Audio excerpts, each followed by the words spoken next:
Danielle has seen all her bills rise this year, including a 40% increase on her home insurance, even though she hasn't made a claim. There's been no significant reasoning or justification around the bill hike, which has been, for me, really distressing. She already works full-time as a nurse, but now she's looking at getting a second job to make ends meet.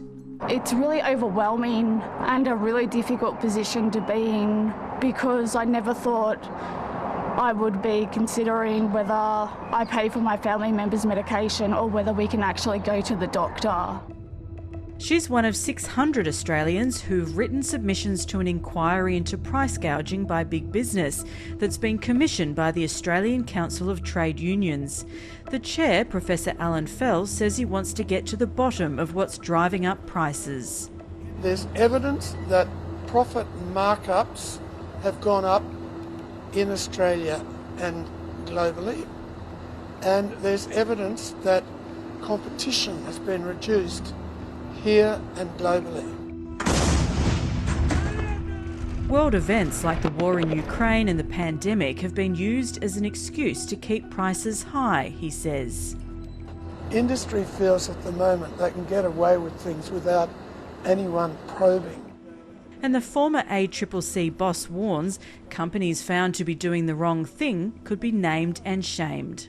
I think the confusion in the public mind following COVID, and also the fact that we do now have quite high inflation, makes it easier for businesses to edge up their prices and not be questioned about them. Annual inflation reached a 30-year high of 8.4% in December before easing to just under 5% in July. That's still far above the Reserve Bank's target range of 2 to 3%. The inquiry heard increased costs for business like wages are not the cause of recent price spikes, since they've grown less than inflation. Blaming workers for seeking higher wages now is almost akin to blaming a homeowner whose house is on fire for using too much water to put out the flames. Greg Jericho argues more than half of price rises above inflation are down to profits, while labour costs account for a third, although profits have declined in the past 6 months. Firms across these sectors have more than simply passed on higher input costs to consumers, they were actually amplifying the costs. Big business says that's not true, and the only sector showing any strength in profitability is mining. The inquiry that's been commissioned by the ACTU has absolutely no credibility whatsoever. It's a total punch and Judy show. Andrew McKellar says there's been supply-side shortages and input costs have risen in the past year.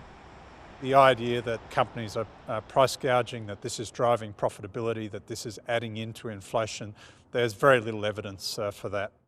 Professor Fels already has some recommendations he hopes to take to the federal government, including strengthening price surveillance laws, giving more power to the consumer watchdog, the ACCC, to investigate prices, and stronger merger laws to block anti-competitive deals. Hearings will continue around the country with an interim report to be finalised by the end of the year.